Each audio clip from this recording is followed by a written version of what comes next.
brothers and sisters of the forest. Lend me your ears, for I will not whisper sweet nothings of honey and slumber. Have we become soft, complacent? Do you settle for raided beehives and the paltry scraps of careless travelers? Where is the fire that once ignited the hearts of our ancestors? The ones who wrestled salmon from raging rivers, who tore through fallen giants for their sweet grubs. Imagine the tales they'd spin about this generation. Is this our legacy?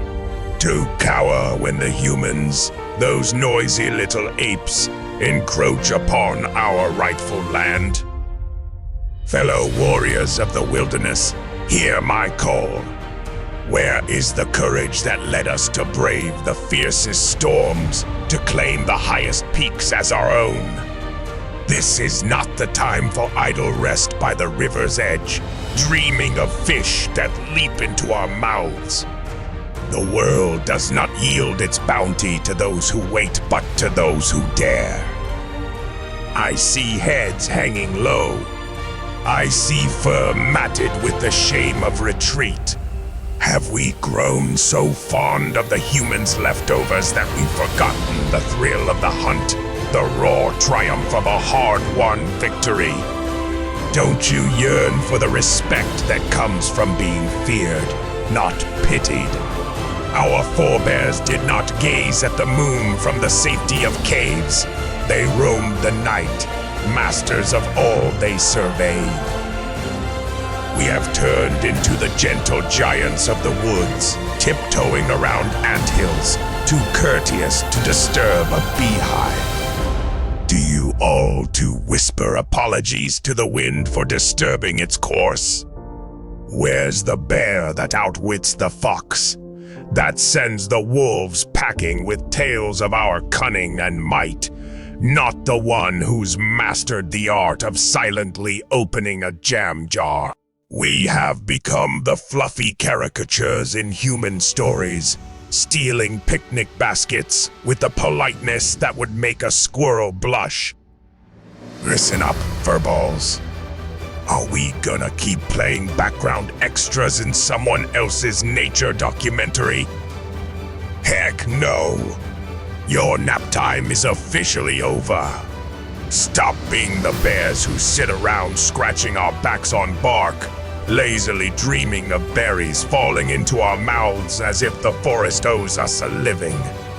Oh no, we're not going to be the ones who turn into the punchline of a joke told by a chipmunk at a forest gathering. The beavers are building dams, the ants are constructing empires, and what are we doing? Perfecting the art of the yawn. Let's not be the bears that squirrels tell their kids about as a cautionary tale of laziness.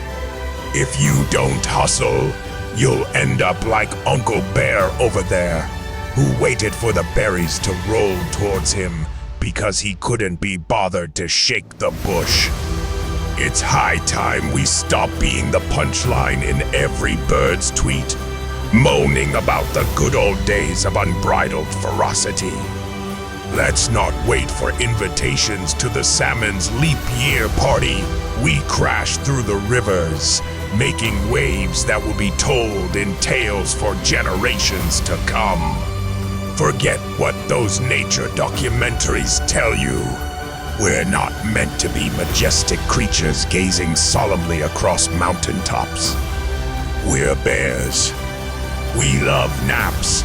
We're obsessed with snacks, and occasionally we get grumpy for no good reason. But beneath the fur and the love of honey, there's a fire waiting to be lit.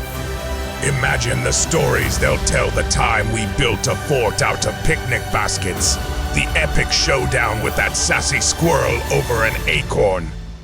This is our chance to create a legend. They underestimate us, these foolish two-legged creatures. They mistake our patience for weakness. Do they not sense the power rippling beneath our skin, the claws waiting to tear through their foolish arrogance? I see the spark in your eyes, the slow burn of rage and pride. Let that fire blaze. Let us remind the world that the bear does not ask, does not beg. The bear takes. We will not be the fading echoes of a forgotten time. We will be the thunder that shakes the mountains, the force that shapes the rivers. Who wants their greatest legacy to be inspiring a line of plush toys? Do we aspire to be nothing more than oversized snuggle buddies? I say no. This is not the life of a true bear. It is time to awaken the ancient spirit that courses through our very blood. Rise with me. We will roar our dominance against the wind. We will stain the snow with the fury of our righteous retribution. Let us leave these hollowed places of defeat and carve a new destiny of power and might. Rise, my brethren. Let us reclaim our heritage, not with whispers, but with roars that split the sky. Our paws will carve the path of our resurgence, our claws the signatures of our unyielding will. What do we say to another day of doing the bare minimum? Not today. The time has come to leave gentle paw prints behind and carve our destinies with fearless determination. This is not merely a call to action. It is the thunderous awakening of our unyielding bear spirit. Who else refuses to bow before weakness? Who will cast aside doubt and fear to embrace the glory of our true nature? So who's with me? Who's ready to swap tales of stolen pies for legends of our might? To replace the awes of adoration with gasps of awe? Who's ready to be the bear that even the trees whisper about in respect? Who else dares to be a bear again? Who will roar with me and declare, we are bears, unbowed, unbroken, and conquered. Now, if you want to see more of this, do all those fancy things the humans do. You know, share, subscribe, and like. And hey, while you're at it, leave a comment down below. Well, I've done my part. Now scram. Go find some berries, chase some butterflies. Just get up to my site before I change my mind about this whole motivational speaker thing.